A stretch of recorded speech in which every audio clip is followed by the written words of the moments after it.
바로 송혜교, 전도연, 전지현, 이영애 이 네 분입니다. 그렇다면 동안 노안을 가늠하는 것은 대체 어떤 부위를 보고 우리가 느끼게 되는 것일까요? 제가 10년 동안 피부과 시술을 하면서 느낀 점은요, 나이를 가늠하는 가장 핵심적인 특징은 안녕하세요. 프로피부 집착러 김보선 원장입니다.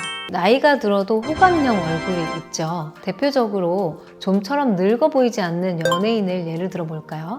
저는 항상 예를 드는 연예인 네 분이 계신데요. 바로 송혜교, 전도연, 전지현, 이영애 이 네 분입니다. 이 분들의 얼굴을 자세히 보면 주름이 나이에 비해 적은 편이고 심부볼이나 이중턱이나 눈밑고랑이나 팔자주름 이런 보기 싫은 주름이 잘 보이지 않습니다. 무엇보다 중요한 특징은요, 네 분 모두 사진마다 활짝 웃고 있는 사진이 많다 하는 점이죠. 웃는 표정이 과연 노화를 막는 비결이 되는 걸까요?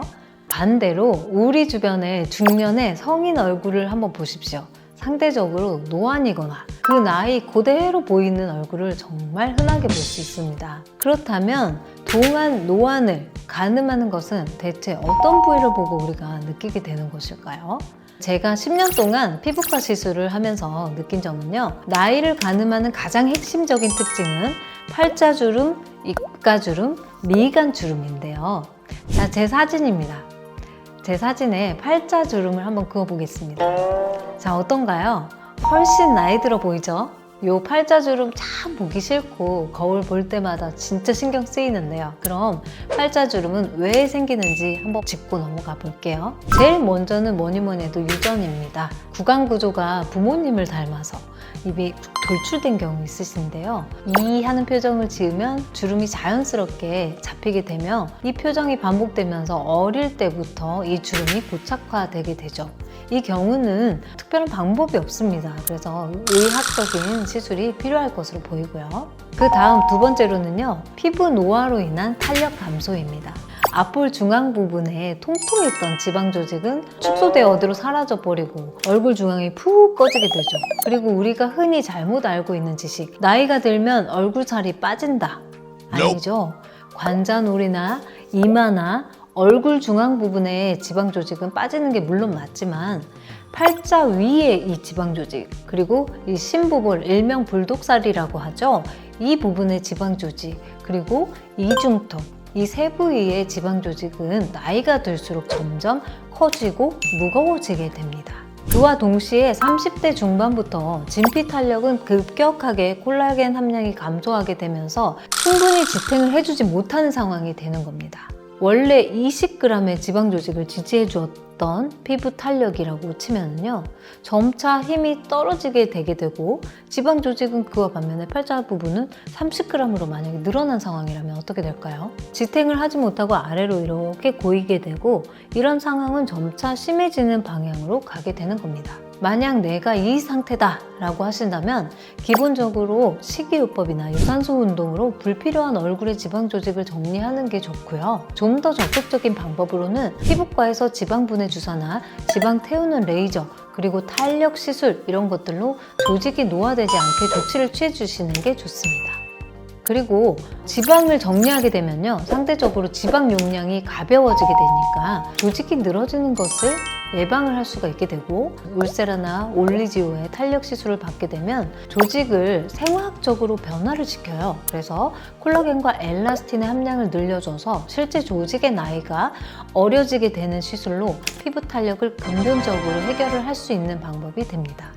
좀 더 나아가서 실 리프팅 시술도 많이 거론되고 있는데요. 실 리프팅 시술은 늘어진 조직을 원 위치로 조직을 재배치시키는 시술이죠. 그럼과 동시에 실 주변에 무수히 많은 콜라겐 번들을 만들어줘서 18개월 이상 유지가 되는 시술이기 때문에 가장 효과가 좋은 시술이라고 볼 수 있습니다만 통증도 있고 비용도 있기 때문에 개인적으로 한번 고민을 해보시는 것도 좋을 것 같습니다. 이제 본격적으로 팔자주름을 악화시키는 가장 마지막 요인에 대해서 설명을 드릴게요. 이것은 바로 얼굴 근육이 약화되어서 피부 근육도 늙기 때문인데요. 이 부분은 우리가 집에서 단련하면 효과를 충분히 볼 수 있는 부분입니다.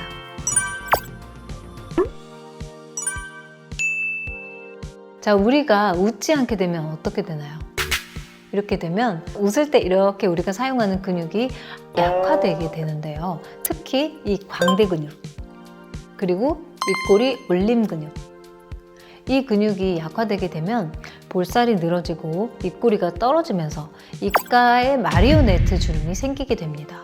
광대 근육은 광대뼈를 둘러싸는 근육으로 크게 씩 웃으면, 이렇게 웃으면 수축이 되는 근육인데요. 이 근육을 강화하면 볼 중앙 부분과 볼 측면 부분이 통통해지는 역할을 합니다. 또한 입꼬리 올림근은요, 스마일 할 때 입꼬리가 윗방향으로 올라가는 데 필요한 근육으로, 이 근육을 단련시키면 볼 내측 부분에 힘이 생겨 팔자 부위의 조직이 늘어지지 않게 지탱해주는 역할을 합니다. 이때 반드시 이렇게 치아가 보일 정도로 크게 미소를 지을 때 이 광대 근육과 입꼬리 올림근이 수축하게 되는데요. 저도 매일 아침에 세수하고 거울 볼 때 한 번씩 씩 웃어주고 있습니다. 이와 반대되는 근육이 있는데요. 바로 입을 꾹 굳게 이렇게 다물거나 입을 찡그리는 습관입니다. 이때는 입꼬리 내림근, 그리고 턱 중앙 부분에 호두껍데기처럼 보이게 되는 턱끝 근육을 턱끝근이라고 하는데요. 이 근육을 수축했을 때 이 팔자주름과 입가의 마리오네트 주름이 악화될 수 있습니다.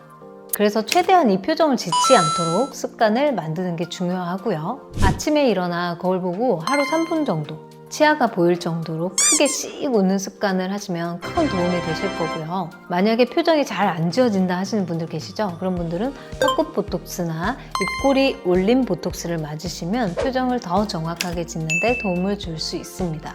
정리하면 집에서는 식단 조절, 그리고 유산소 운동으로 불필요한 지방을 없애고 매일 거울을 보고 3분 이상 치아가 보일 정도로 크게 웃는 연습을 해서 중안면의 근육을 강화시켜줍니다. 병원에서는 미운 나이살을 가볍게 정리해서 더 처지지 않게 해주고, 이미 심한 팔자주름이 생긴 경우는 실 리프팅으로 조직 재배치를 시켜주고, 너무 많이 패인 팔자 고랑의 경우는 소량의 콜라겐 형성 주사를 놓아서 새살이 자라도록 재생시켜주는 이런 등등의 치료를 해준다.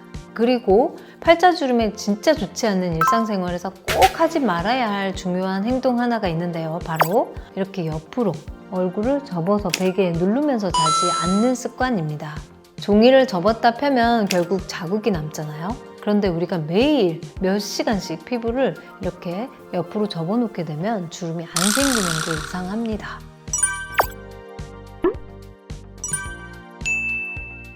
오늘은 정말 많은 분들이 고민하는 미운 팔자주름에 대해서 다뤄왔습니다. 일상생활에서 함께 스마일하는 습관으로 여러분들에게 큰 도움이 되었으면 하는 바람입니다. 지금까지 경청해 주셔서 감사합니다. 김보선 원장이었습니다.